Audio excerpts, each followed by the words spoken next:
하나님의 말씀은 구약성경 출애굽기 20장 24절입니다. 내게 토단을 쌓고 그 위에 내 양과 소로 내 번제와 화목제를 드리라. 내가 내 이름을 기념하게 하는 모든 곳에서 내게 임하여 복을 주리라. 아멘.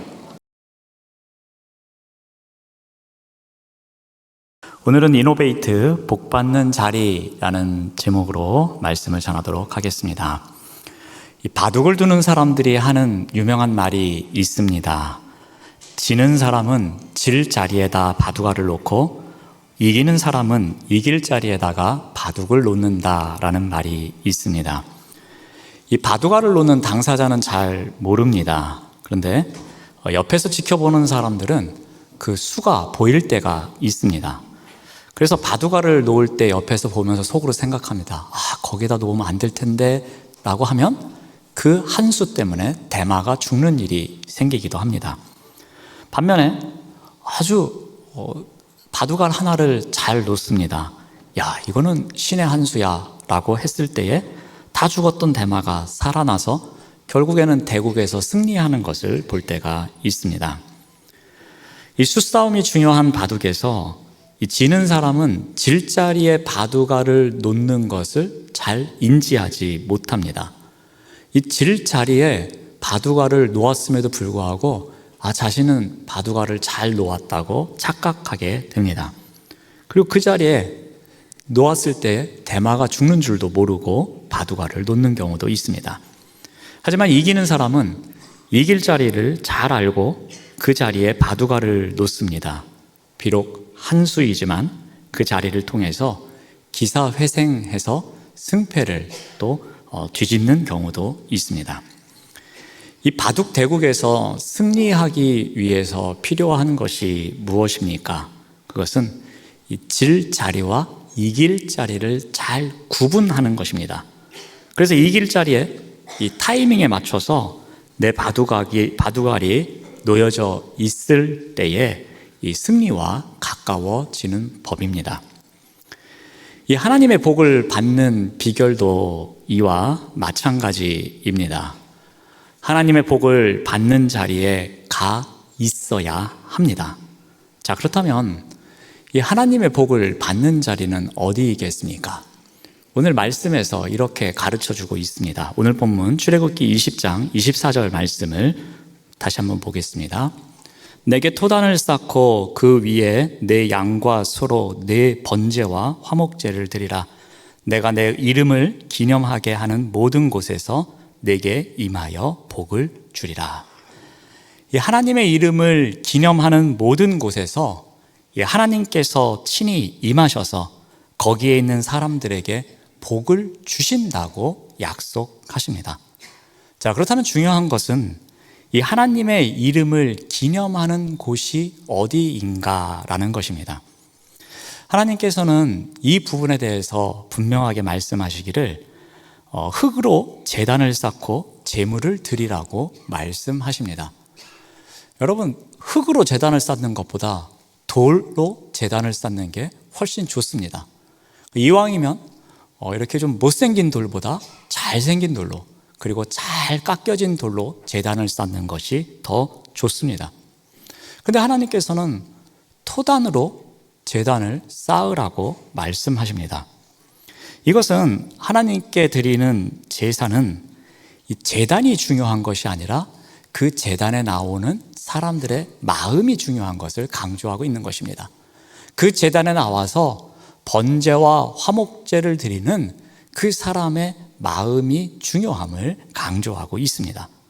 자, 그래서 내가 내 이름을 기념하게 하는 모든 곳을 말씀하시면서 그곳은 번제와 화목제를 드리는 곳이라고 말씀합니다. 여러분, 번제는 어떠한 제사입니까? 번제는 제물을 모두 태워서 드리는 제사입니다. 바꿔 말하면 하나님께 모든 것을 드리는 제사입니다. 이 번제를 통해서 하나님과의 관계를 온전히 세워갔던 것입니다. 그러므로 하나님의 이름을 기념하는 곳이 어디입니까? 번제와 같이 우리의 삶을 온전한 제물로 드리는 자리, 바로 그러한 예배가 있는 자리, 그 자리가 하나님의 이름을 기념하는 자리가 되는 것입니다. 또한 화목제를 언급합니다. 화목제는 어떠한 제사입니까? 제물에 기름을 태워서 하나님께 드립니다. 그리고 일부는 제사장에게, 그리고 일부는 그 제사에 참여한 이웃들과 함께 나누어 먹는 제사입니다. 이 제사를 통해서 자신이 누구와 교제를 해야 되는지 알아가기도 합니다. 즉, 화목제는 이웃과의 관계를 위해서 드리는 제사이기도 합니다. 하나님의 이름을 기념하는 곳이 어디라고 가르쳐 주십니까? 우리의 삶을 온전한 제물로 하나님께 드리는 예배가 있는 곳, 특히 이웃과 함께함이 기쁨이 되는 예배가 있는 곳을 이야기하고 있습니다. 하나님은 이와 같이 하나님의 이름을 기념하는 모든 곳에서 하나님께서 친히 임재하셔서 거기에 있는 사람들에게 복을 주시겠다고 약속하십니다. 그런데 이것은 오늘날도 똑같이 적용되는 원리입니다. 오늘날도 번제와 화목제처럼 우리의 삶을 온전히 들여서 하나님과의 관계, 그리고 이웃과의 관계를 온전히 세워가는 예배의 자리, 바로 그 예배의 자리가 복받는 자리라고 가르쳐 주십니다. 자, 그렇다면 이와 같은 복받는 예배의 자리가 구체적으로 어디이겠습니까? 한번 그 부분을 한 3가지 정도 살펴보고자 합니다. 자, 먼저 우리가 복받는 예배의 자리는 전심으로 하나님을 찬양하는 자리입니다. 때로는 우리가 찬양할 때에 그 찬양의 가사의 의미를 모르면서 그냥 형식적으로, 의무적으로 부를 때가 있습니다. 어떠한 열정 없이 그냥 몇 장 찬송가 부르겠습니다. 그러면 그냥 이렇게 시간이 흘러가듯 적당히 부르는 경우도 있습니다. 이 찬양의 가사에 담겨져 있는 의미도 모른 채, 그냥 마음속에 다가오지도 않은 채, 이것은 나의 고백이 아닌 다른 사람의 고백이야, 그런 마음으로 부를 때도 있습니다. 손뼉을 치며 함께 찬양을 부르는 가운데에도 마음은 다른 곳에 있어서 찬양에 집중하지 못할 때도 있습니다. 이러한 경우를 전심으로 하나님께 찬양을 올려드린다라고 말할 수는 없습니다. 이런 자리는 하나님의 이름이 있는 곳은 아닐 것입니다. 그렇다면 어떻게 찬양해야 하겠습니까? 우리 시편 81편 1절에서는 이렇게 기록하고 있습니다. 우리의 능력이 되시는 하나님을 향하여 기쁘게 노래하며 야곱의 하나님을 향하여 즐거이 소리칠지어다. 찬양을 하는데 기쁘게, 그리고 즐겁게 찬양하라고 합니다. 이 말은 바꿔 말하면은 우리의 마음을 다하여 마치 소리치듯이 열정적으로 온 마음을 다해 찬양하는 것을 이야기합니다. 이러한 찬양은 우리의 마음을 다하기에 하나님 앞으로 나아가는 나의 신념을 표현하는, 고백하는 찬양이기도 합니다. 이러한 찬양은 탄성을 지르는 것과 같은 심정으로 하나님을 향한 나의 열정을 고백하는 시간이기도 합니다. 그러므로 우리가 찬양할 때에 기쁨으로 즐겁게 마치 소리를 지르듯이 하나님을 향해서 있는 힘을 다해 기쁨으로 찬양해야 할 것입니다. 다윗에게서 이러한 예를 발견할 수 있습니다. 우리 시편 86편 13절 말씀을 봅니다.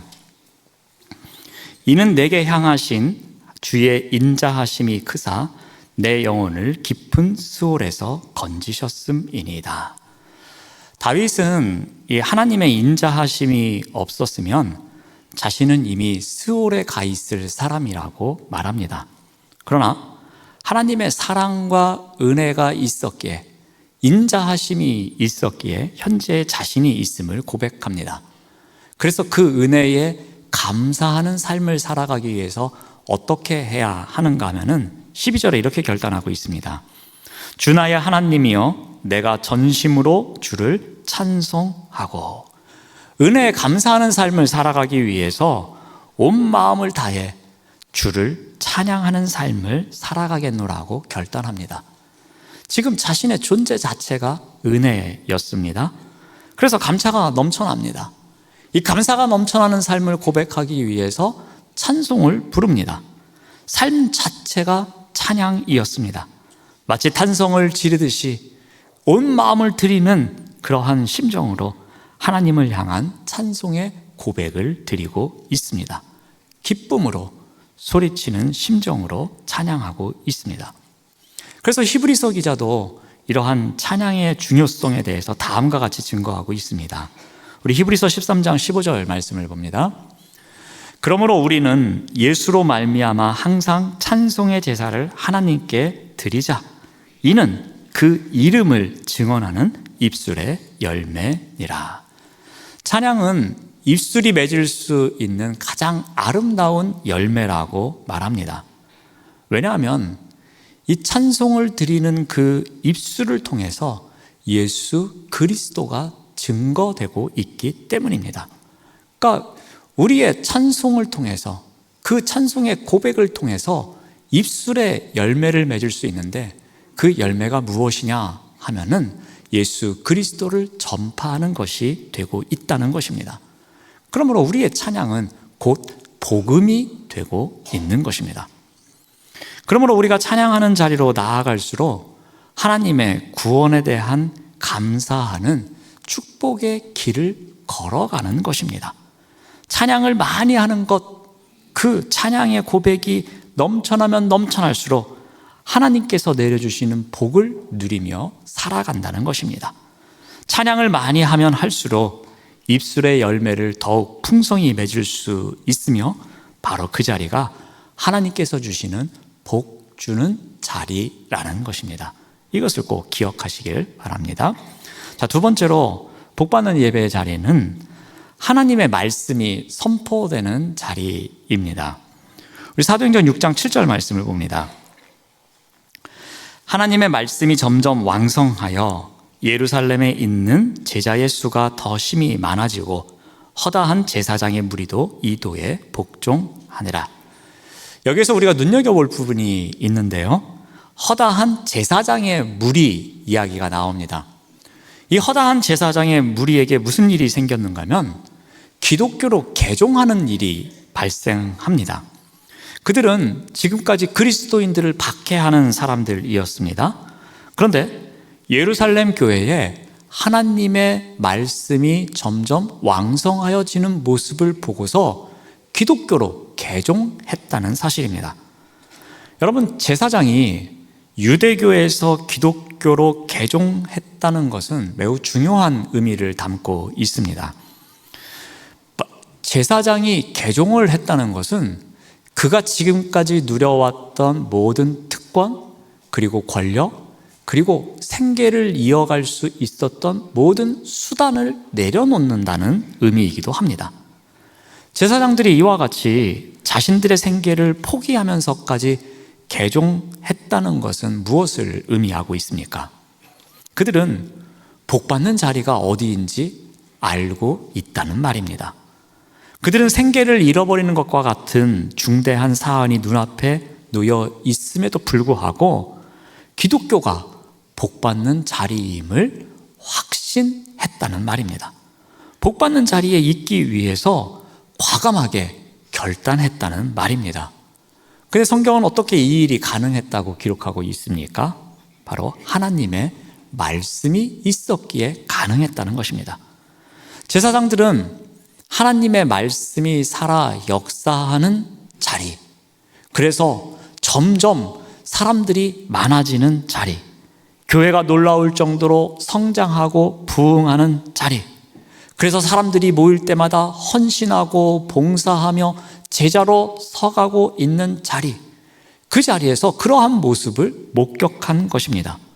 그래서 그들은 이 자리야말로 하나님의 복을 받는 자리이구나 라는 것을 알게 된 것입니다. 하나님의 말씀이 선포되는 바로 그 자리가 하나님의 복을 받는 자리임을 깨닫습니다.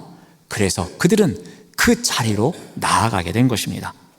그들은 크고 작은 위협과 두려움이 있었을 것입니다.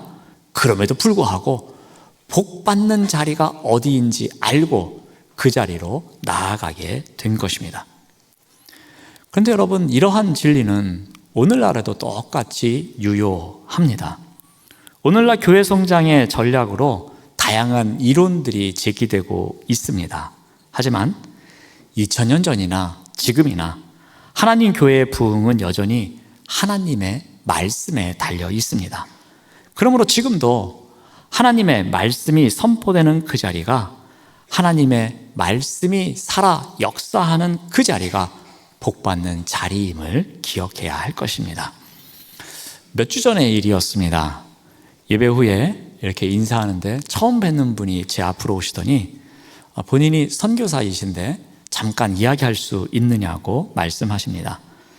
시간상으로 조금 곤란했지만 그래도 잠깐 대화를 나누기로 했습니다. 러시아에서 30년 넘게 선교사로 계셨다고 본인을 소개하십니다. 그리고 사진도 보여주십니다. 이후 영훈교회에 어떻게 예배 시간에 오게 되었는지를 말씀하십니다. 그리고 마지막으로 당부의 말씀을 이렇게 하십니다. 목사님, 땅에 속한 것을 전하지 마시고 하늘에 속한 것을 전해야 합니다. 그래야 성도들이 힘을 얻습니다 라고 말씀하셨습니다. 갑작스러워서 저도 당황했습니다. 그리고 시간이 지난 뒤에 그날 밤에 이렇게 고민을 한번 해봤습니다. 오늘 낮에 예배 시간에 그분이 왜 다녀가셨을까? 그냥 우연한 방문이었을까? 아니면 하나님께서 뭔가 주시고자 하는 메시지가 있었을까 고민해 보았습니다. 그런 가운데 저 나름대로 이런 생각을 해보았습니다. 하늘에 속한 말씀이 선포되는 예배가 되어야 할 책임이 나에게 있다는 것. 그래서 마음이 더 무거워지는 시간을 가졌습니다. 저는 우리 교회가 하나님의 말씀이 온전히 선포되는 교회가 되기를 간절히 소망합니다.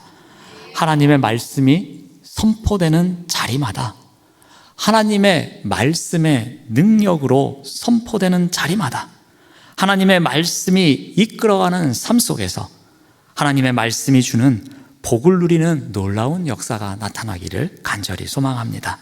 이와 같은 하나님의 말씀이 선포되는 자리, 그래서 그 말씀의 능력으로 살아가는 자리, 그 말씀의 힘으로 살아가는 자리, 바로 그 자리가 복받는 자리입니다. 세 번째로 복받는 예배의 자리는 하나님의 이름이 전해지는 자리입니다. 우리 골로새서 3장 17절 말씀은 이렇게 기록되어 있습니다. 또 무엇을 하든지 말에나 일에나 다 주 예수의 이름으로 하고 그를 힘입어 하나님 아버지께 감사하라 라고 합니다. 하나님의 이름이 전해지는 자리, 그곳엔 두 가지 중요한 단어가 있습니다. 바로 우리의 말과 일입니다. 바꿔 말하면 우리의 말과 일을 통해서 하나님의 이름이 전해진다는 사실입니다. 우리의 말로 하나님의 일이 어떻게 전해져야 하겠습니까? 우리가 하는 말이 주 예수의 이름으로 하는 말이라는 책임감이 우리에게 있어야 할 것입니다. 그러므로 우리는 말을 어떻게 해야 합니까? 골로새서 4장 6절은 이렇게 가르쳐 줍니다. 너희 말을 항상 은혜 가운데서 소금으로 맛을 냄과 같이 하라. 말을 은혜롭게 하라고 가르쳐 줍니다. 그 은혜롭게 하는 게 마치 소금으로 맛을 내는 것과 똑같다고 합니다. 자, 그렇다면 말을 은혜롭게 하는 것은 어떻게 말하는 것이겠습니까? 여러분, 이 은혜라는 단어에는 호의, 기쁨, 감사, 친절, 이러한 좋은 의미의 단어가 다 포함되어 있습니다. 우리도 누군가에게 은혜를 입었다라고 할 때는 어떤 의미를 담고 있습니까? 누군가에게 구체적인 호의, 그리고 친절한 행위를 입었다는 말이기도 합니다. 이것을 말로 표현할 수 없을 정도로 정말 감사할 때 우리는 누군가에게 은혜를 입었다라고 말합니다. 따라서 말을 은혜롭게 한다는 것은 누군가에게 호의를 갖고 친절한 말을 하는 것을 이야기합니다. 바꿔 말하면 선한 말이기도 합니다. 은혜로운 말, 선한 말, 이런 말을 들으면 상대방은 어떠합니까? 마음이 평안해집니다. 힘이 납니다. 기분이 좋아지기도 합니다. 치유가 되는 것 같기도 합니다. 선한 말은 누군가를 살리고 누군가를 행복하게 하는 힘이 있습니다. 이와 같은 선한 말의 대표적인 표현이 축복하다라는 표현으로 보시면 되겠습니다. 이 축복은 한자어로 보면은 이 빌축자에 복복자를 씁니다. 그러니까 쉽게 말씀드리면 복을 빌다, 이것이 축복하다의 뜻입니다. 근데 이것이 성경에서 쓰인 매우 중요한 부분이 있습니다. 우리 민수기 6장 23절에서 26절 말씀을 봅니다. 너희는 이스라엘 자손을 위하여 이렇게 축복하여 이르되 여호와는 내게 복을 주시고 너를 지키시기를 원하며 라고 합니다. 자, 이 문장을 우리가 보면은 어느 한 사람이 다른 사람을 위해서 축복한다라고 표현을 사용합니다. 그런데 이때 복을 주시는 분은 하나님이십니다. 그 하나님께서 복을 주시기를 우리가 바라는 마음으로 말을 하는 것, 이것이 바로 축복하다입니다. 그러니까 축복이라는 단어에 담겨져 있는 의미는 여호와께서 복 주시기를 원합니다 라는 뜻이 담겨져 있는 것입니다. 우리가 여호와의 이름으로 축복하면 어떠한 결과가 일어납니까? 민수기 6장 27절은 이렇게 가르쳐 줍니다. 그들은 이같이 내 이름으로 이스라엘 자손에게 축복할지니 내가, 여기서 내가는 하나님입니다, 그들에게 복을 주리라 라고 말씀합니다. 그러니까 그들, 누군가 다른 사람들에게 하나님의 이름으로 복을 빕니다. 그러면 하나님께서 그 사람에게 복을 주신다라고 가르쳐 줍니다. 하나님의 이름으로 축복한 것을 하나님께서 이루어 주신다고 말씀합니다. 여기에서 축복과 같은 선한 말의 중요성을 우리가 발견할 수 있습니다. 우리가 누군가를 위해서 축복의 말, 선한 말을 한다면 그 말이 입술의 열매가 되고 그 말씀을 이루시기 위해서 하나님께서 복을 주신다고 가르쳐 줍니다. 바로 이러한 자리, 이러한 선한 말이 있는 자리, 이 자리가 바로 하나님의 이름이 전해지는 자리입니다. 그러므로 우리는 은혜로운 말, 선한 말을 많이 해야 할 것입니다. 왜냐하면 그 자리가 하나님의 이름이 전해지는 자리요, 하나님께 복받는 자리이기 때문입니다. 또 하나, 우리의 일로 하나님의 이름이 전해진다고 합니다. 하나님은 우리가 이용할 수 있는 도구가 아닙니다. 우리가 하나님의 도구가 되어야 합니다. 하나님의 뜻을 이루기 위해서 우리가 도구가 되어야지, 우리의 뜻을 이루기 위해서 하나님을 도구로 만들면 안 됩니다. 예수님도 그렇게 사셨습니다. 예수님도 자기 뜻대로 하려고 하지 않으셨습니다. 하나님의 뜻대로 하려고 애쓰셨습니다. 예수님은 자기의 이익을 위해서 하나님을 이용하지 않았습니다.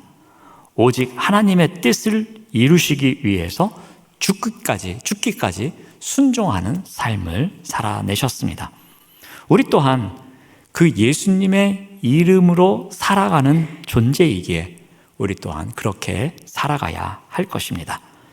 어느 간증을 잠깐 소개하고자 합니다. 기독교 대학의 경영학과를 다니는 한 학생이 있었습니다. 그는 기독교 단체에서 열심히 활동하면서 나름 스펙을 쌓기 위해서도 노력하는 학생이었습니다. 졸업을 앞두고 홍콩에서 세미나가 열렸습니다. 아시아에 있는 대학생들이 이 창업 교류전을 여는 행사였습니다. 5개 나라에 있는 청년들이 모였습니다. 그리고 자신들의 꿈을 발표합니다.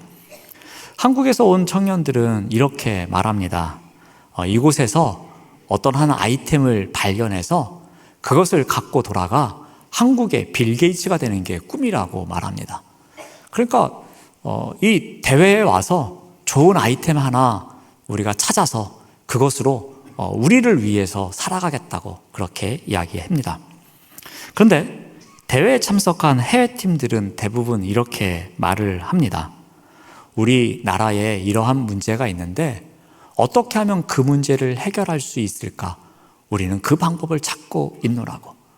우리나라에 어려움을 당하고 있는 사람들이 참 많이 있는데 우리가 어떻게 하면 그 사람들이 그 어려움에서 벗어날 수 있을까를 고민한다고 이야기를 합니다. 이 이야기를 듣고서 크리스천인 한 청년이 너무나도 창피했습니다. 그들은 그리스도인이 아님에도 불구하고 누군가를 위해서 살아가겠노라고 말하는데 자신은 빌 게이츠처럼 되겠다고 그렇게만 말하고 있었던 것입니다.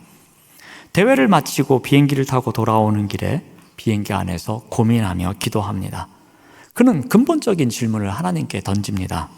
하나님, 저를 이 땅에 보내신 목적이 무엇입니까? 저를 왜 보내셨습니까? 라고 질문하기 시작합니다. 그렇게 기도하는 가운데 그에게 하나의 소중한 말씀이 떠올랐습니다. 마태복음 25장 40절 말씀이 떠올랐습니다. 너희가 여기 내 형제 중에 지극히 작은 자에게 한 것이 곧 내게 한 것이다 라는 말씀이 떠올랐습니다. 그는 그때부터 자신이 도와줘야 할 대상, 지극히 작은 자를 찾기 시작합니다. 그 과정 속에서 계속 만나는 사람들이 장애인이었습니다. 그래서 그는 하나님께서 나에게 주신 소명이 이것이구나. 내가 이들과 함께 회사를 만들어야겠다라고 생각합니다. 그리고 그렇게 창업을 합니다. 그리고 현재도 그 장애인들과 함께 일하는 회사를 경영해가고 있습니다. 자신이 섬길 수 있는 지극히 작은 자, 그 자가 누구인지 그들과 함께하는 소명을 그는 깨달았습니다. 그리고 그 소명에서 자신이 해야 할 일을 찾았습니다. 그리고 그 일을 해나갑니다. 그의 일 가운데서 하나님의 이름을 전하기 시작합니다. 그리고 그렇게 하나님의 이름을 전하면서 살아갑니다. 우리에게 맡겨주신 소명의 자리가 있습니다.